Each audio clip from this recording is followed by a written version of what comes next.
사실 수사자가 마냥 놀고 먹는 것만은 아닙니다. 날카로운 뿔, 엄청난 덩치의 물소를 상대할 때는 수사자가 나서지요.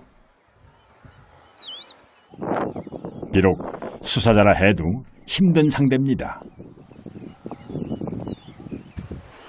적당한 때를 기다려야 합니다.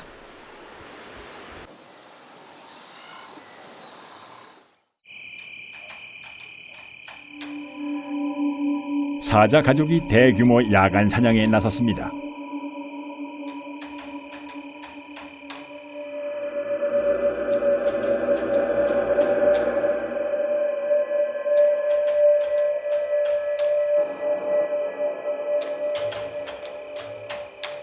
물소처럼 덩치 큰 녀석을 사냥하려면 가족들 간의 협력이 무엇보다 중요합니다. 그 중심에는 항상 대장 수사자가 있습니다.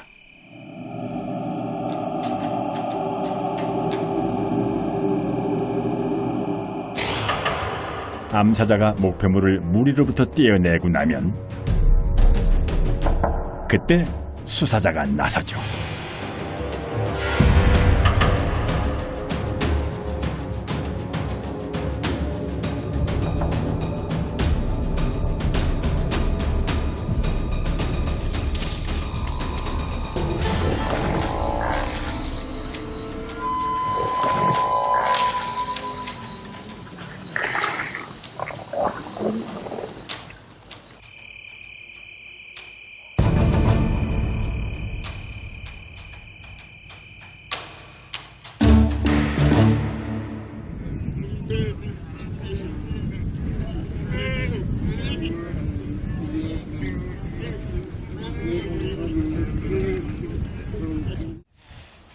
그러나 이 우두머리 수사자가 가장 필요한 순간은 따로 있습니다.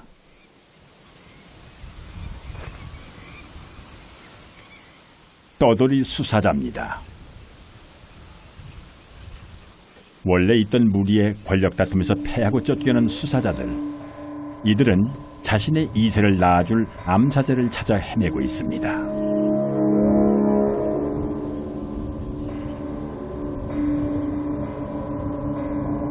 대장 수사자가 늘 자신의 영역 순찰을 도는 이유도 바로 여기에 있습니다. 떠돌이 수사자가 가장 먼저 하는 일은 상대 암사자의 새끼를 물어 죽이는 일입니다. Mostly what they do is fighting the dominant male in a pride, and they take over. Because they are brothers, they have to take over the pride, and it's very easy because in every pride there is only one dominant male, and being two, they can fight the dominant male and chase him away. 대장 수사자의 가장 중요한 역할은 외부 침입자들로부터 자신의 가족을 지키는 일입니다. It was crazy because there were about 3 brothers together, and there was an old male which had a pride, and for them to take over, what happened, it was mating season for the dominant male. They fought the dominant male while having the copulation, and there was a big fight. 이 수사자는 이웃 동네 수사자처럼 자신의 가족과 새끼를 잃지 않기 위해 밤낮으로 순찰을 돕니다.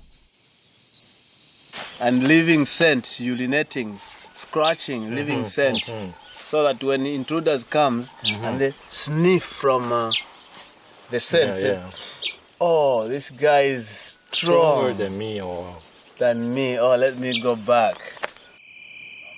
이처럼 대부분 채취로 상대의 힘을 먼저 파악할 수 있기에 큰 싸움이 벌어지기 전에 한쪽이 먼저 물러나는 경우가 많습니다.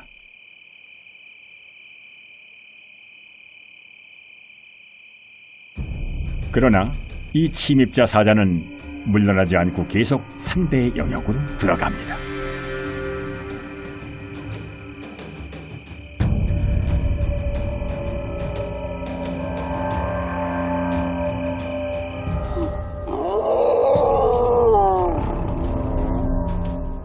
대장 수사자가 결코 침입자를 허용하려 하지 않습니다.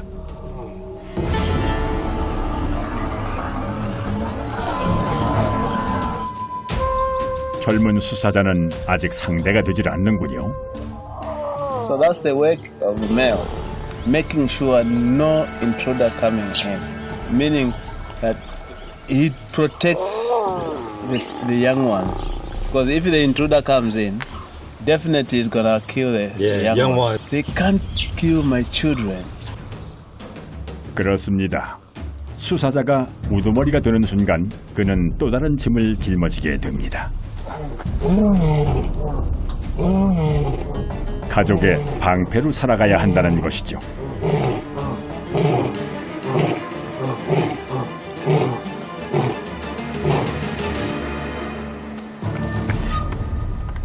여기 또 위험에 빠진 어린 새끼가 하나 있군요.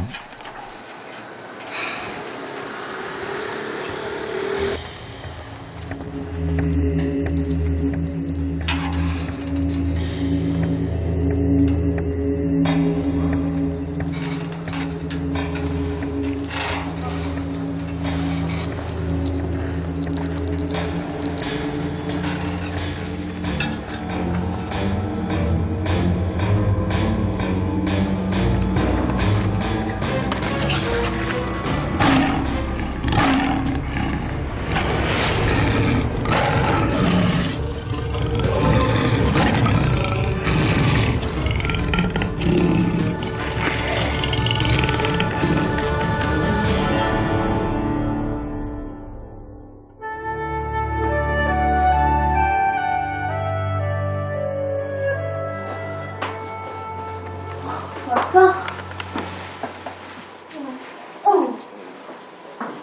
왜 그래? 무슨 일 있었어? 아니야. 왜 그래? 아이고, 야, 밥 먹었어? 아빠는 누나가 집에 들어오고 나면 항상 얼마 후에 혼자 들어오셨는데 오늘은 어쩐 일로 둘이 같이 들어왔다.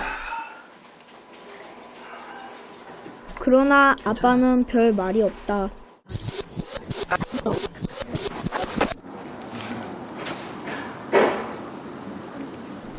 사실 우리 아빠는 일 마치고 돌아오면 늘 누나가 오는 길목을 지키고 있었다. 작년부터 누나 성질이 아주 까칠해져서 아빠는 가까이 가지도 못하고 늘 밤마다 멀리서 지켜보다 들어오시곤 했다. 그런데 오늘 결국 일이 터진 것이다.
한 남자가 있다 그러면 이 남자로 태어나서 이렇게 살다가 보니까 책임져야 될 엄청 중대한 선택을 한 거죠. 첫 번째 결혼을 한 거고 아이를 낳아서 하나의 아버지가 된 거잖아요. 그러니까 생물학적으로 얘네를 태어나게 했고 얘네에 대한 책임이 있다고. 근데 생물학적으로 아버지가 된 거랑 사회적으로 좋은 아버지가 되는 거랑 완전히 다른 얘기예요. 그렇습니다. 세상에 동물이든 사람이든 아빠로 산다는 것은 아주 큰 책임감 속에서 살아간다는 것이겠죠. 더욱이 좋은 아빠로 살아간다는 것은 결코 쉽지 않은 일입니다.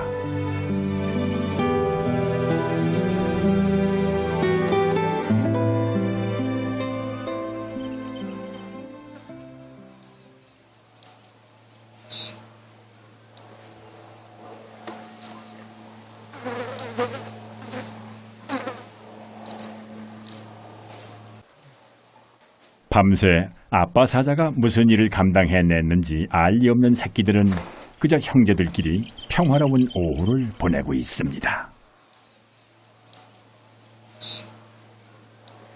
아빠 사자가 가족의 영역을 잘 지키고 있는 한 이 어미는 새끼를 무사히 키워낼 겁니다.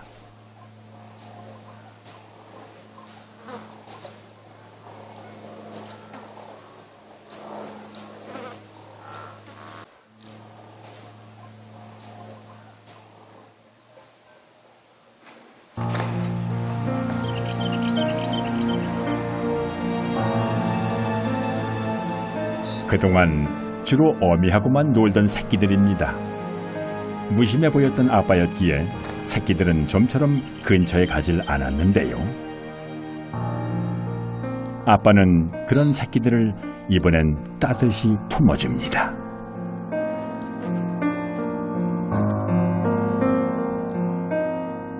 그래도 다행히 우리 인간은 그 진화의 과정에서 지극히 무기력한 자식을 낳는 쪽으로 진화하면서 수컷의 존재감이 생긴 거예요. 포유동물에서는 수컷은 자기 자식이 어디서 태어나는지 알지도 못해요. 근데 그나마 그래도 우리는 내 자식을 내가 알고 사는, 그래서 뭐 자식 양육에 가담하지 못하는 걸 서러워하셔야지 내가 왜 집안일까지 해야 되나 그런 생각하시면. 요즘 아빠들은 많이 변했지요. 이렇게 아이들과 친해지려 노력하는 아빠들이 늘어나고 있으니까요.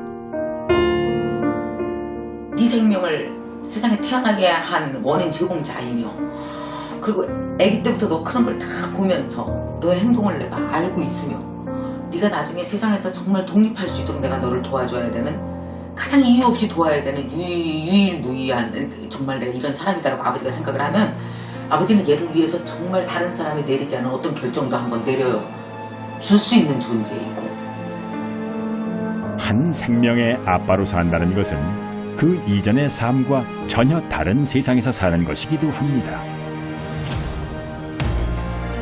이 땅의 새 생명들은 그런 아빠의 책임감을 자양분 삼아 조금씩 세상과 마주하는 법, 자신의 삶을 스스로 준비하는 법을 익히는 것이겠지요.